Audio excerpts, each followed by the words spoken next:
Hi guys, welcome to lesson number 25. You've now made it halfway through this series, so congratulations. In English, normally when we say congratulations to somebody, we give a round of applause. So congratulations everyone. You've learned a lot if you've been following along closely. We've learned everything from lesson 1 all the way up to 24. And in this lesson today, we have lesson number 25. So let's go ahead and begin. All right.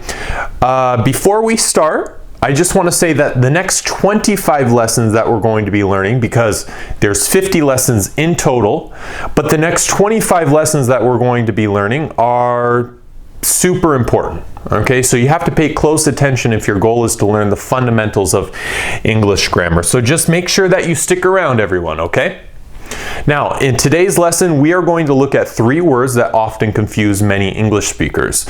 They are spelled alike, and these words are pronounced the same, but they take on different meanings, okay? They don't mean the same thing, but generally they mean something similar, all right? The words that you see here on the board are who, whose, and whose, okay? Again, I'll say it again. Who, whose, and whose. Okay, these ones right here, these are pronounced exactly the same. Notice here that we have an apostrophe. I'll talk about this a little later. Fortunately, they are very easy to recognize and the grammar is not complicated. So you're going to learn these pretty fast, all right? And the lesson is going to be super easy for you. So let's go ahead and jump right in and we'll look at the first example here. With who? Who are they? Okay, so notice we have the word they. We're talking about 2 or 3 or 4 or maybe even more people, but we say who, like who are they over there? Okay, you want information about people, okay? You want to know their names, you want to know where they work, or you want some information so you can understand who they are a little bit better.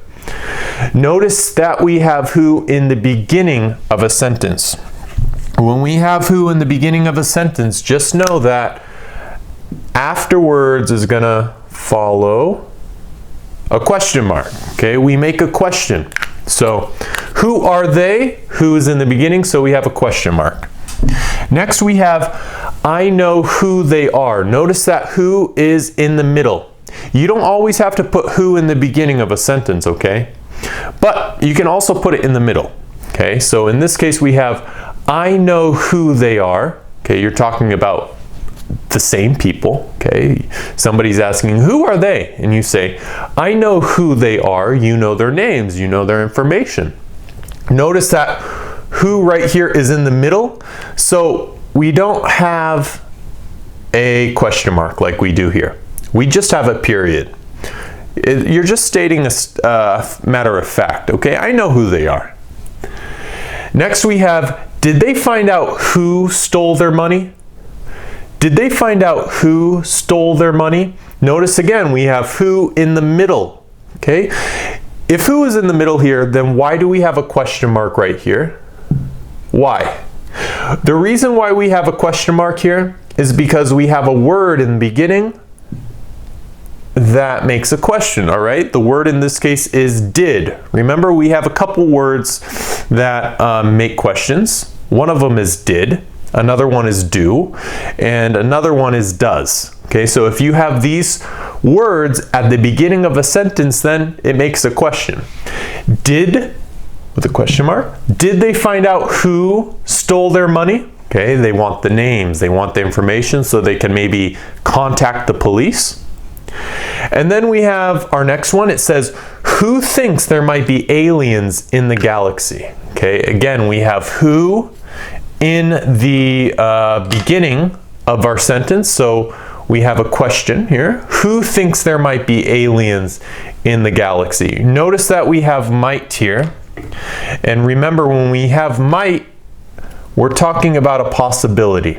Something that might be possible. Not a probability. We're not talking about it being 60% certain or 70% certain. We're talking about might, okay? What probability is there that there are aliens in the galaxy? I don't know, but maybe it's less than 50, maybe it is 50, or maybe it's around there, so we say might because you're not sure, Okay, it's just something that you think and you're like, Who thinks there might be aliens in the galaxy? Again, question mark, who? And finally, I don't know who ate your sandwich. Okay, just simple matter of fact, you don't know the name of the person, you don't know who it is exactly, you don't know who ate that person's sandwich. I don't know who ate your sandwich, okay? All right, guys, let's go ahead and continue. We're now going to look at the word whose, okay? Whose with the apostrophe here. Whose is the contraction of who is or who has, okay? So whose means who is or who has, okay? So let's go ahead and look at the first one. It says, hello, who's this? Okay, so in this case, you're answering the phone. So it's ringing, ring, ring, ring. Hello, who's this? Okay, and then the person on the phone is going to say, it's me. All right, oh, it's Alejandro. Oh, it's Oliver. Oh, it's Sarah. Okay, it's me. So hello, who's this? It's Alejandro. Who's in charge around here? Notice that we have whose. Okay, now who's in charge around here? This whose is a contraction of who is, okay? It's not a contraction of who has.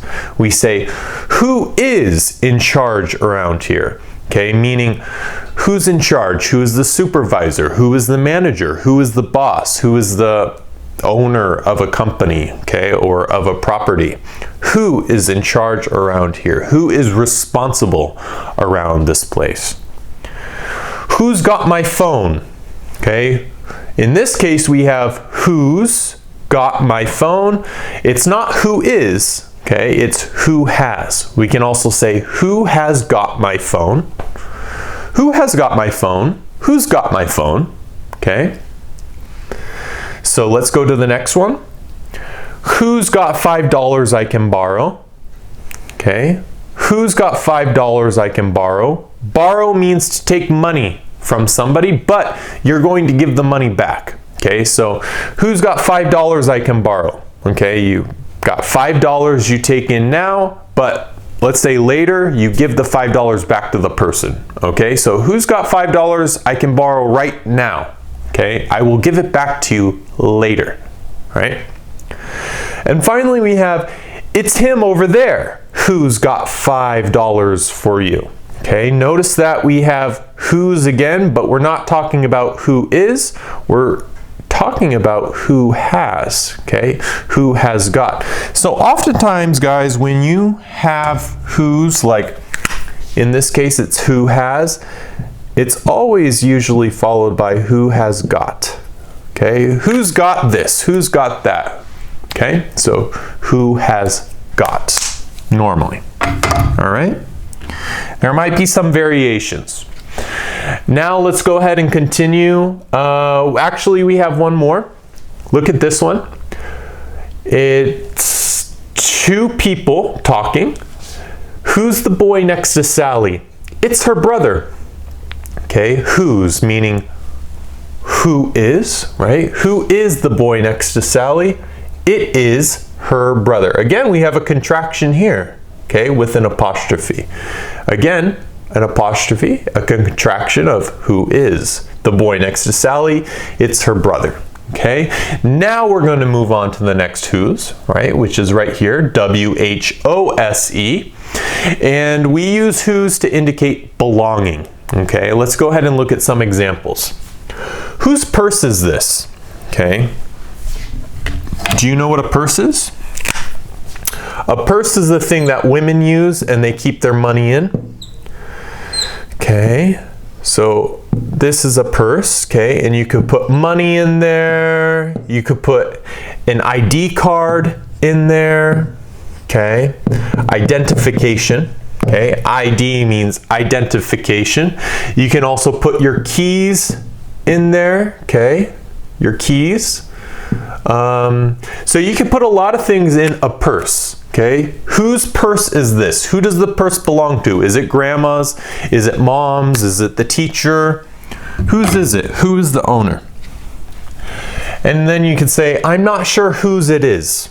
Okay, so notice that we have whose in the middle. right? Therefore, we have a period. When we have who's in the beginning, we also have a question mark, kind of like those two right there.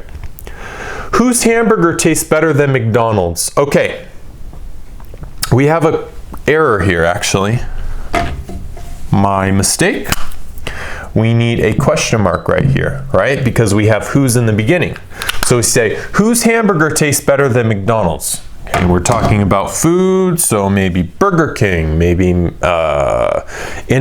I mean, I'm thinking of all the popular restaurants in the United States, but there's others, such as in Canada, they have, let's see, they have Tim Hortons. I'm not sure if they serve hamburgers at Tim Hortons yet, but I'm sure they have really good breakfast food, okay?